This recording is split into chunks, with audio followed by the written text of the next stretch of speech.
Hello guys, ನೀವು ನೋಡ್ತಾ ಇದ್ದೀರಾ Kannada sports official YouTube channel. India versus Australia third test day 2 ಈಗ ಕಂಪ್ಲೀಟ್ ಆಗಿ ಮುಕ್ತಾಯವಾಗಿದೆ.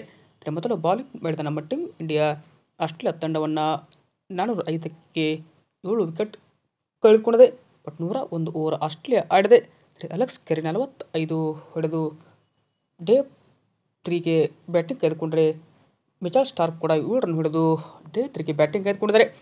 ಟೀಮ್ ಇಂಡಿಯಾ ಪರ ಇಲ್ಲಿ ಬೂಮ್ರಾ ಅವರ 6 ಬಟ ಅಂತ ಹೇಳ್ಬೋದು. ಇನ್ನು 12ನೇ ಬಾರಿಗೆ ಪೈಪರ್ ವಿಕೆಟ್ ಇವರು ಪಡೆದರು. ಬಟ್ ಅದೇ ಥರ ಬೂಮ್ರಾ ಇದೀಗ ಬರ್ತ್ ಸ್ಪೆಲ್ ಮಾಡಿದ್ರು ಅಂತ ಹೇಳ್ಬೋದು. 25 ಓವರ್ ಮಾಡಿದ ಜಸ್ಪ್ರೀತ್ ಬೂಮ್ರಾ 7 ಓವರ್ ಮೇಡನ್ ಮಾಡಿ 72 ರನ್ ಬಿಟ್ಟುಕೊಟ್ಟು ಪ್ರಮುಖ 5 ವಿಕೆಟ್ ಪಡೆದರು. 2.88 ಎಕಾನಮಿಯಲ್ಲಿ ಇವರು ಬಾಲ್ ಮಾಡಿದ್ದಾರೆ.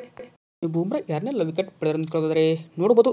ಇನ್ನು ಕವಾಜ ಅವರನ್ನು ವಿಕೆಟ್ ಪಡೆದರೆ ನೆಥನ್ ಮ್ಯಾಕ್ಸ್ವಿನಿ, ಇನ್ನು ಅದೇ ಥರ ಇಲ್ಲಿ ಸ್ಟೀವನ್ ಸ್ಮಿತ್, ಟ್ರಾವಿಸ್ ಹೆಡ್ ಮತ್ತು ಮಿಚೆಲ್ ಮಾರ್ಷ್ ಅವರ ವಿಕೆಟ್ ಪಡೆದರ ಮೂಲಕ ಟೆಸ್ಟ್ ಕ್ರಿಕೆಟ್ನಲ್ಲಿ ಈ ಒಂದು ಸೀರೀಸ್ನಲ್ಲಿ 2ನೇ ಪೈಪರ್ ಕೂಡ ಇವರು ಪಡೆದುಕೊಂಡರು. ಇದು ಏನಪ್ಪ ಅಂದರೆ ಬೂಮ್ರಾ ಅವರ ಆರ್ಭಟಕ್ಕೆ ಆಶೀಸ್ ತತ್ತರಿಸೋಗಿದೆ. ಬಟ್ ನಮ್ಮ ಟೀಮ್ ಇಂಡಿಯಾ ನಾಳೆ ಆಸ್ಟ್ರೇಲಿಯಾ ತಂಡವನ್ನು ಆಲ್ಔಟ್ ಮಾಡಿ ಬ್ಯಾಟಿಂಗ್ ಮಾಡುತ್ತೆ. ಬಟ್ ಇವರು ಏನಪ್ಪ ಅಂದರೆ ಒಂದು ಉತ್ತಮ ಸ್ಕೋರನ್ನು ಕಲೆ ಹಾಕಬೇಕು.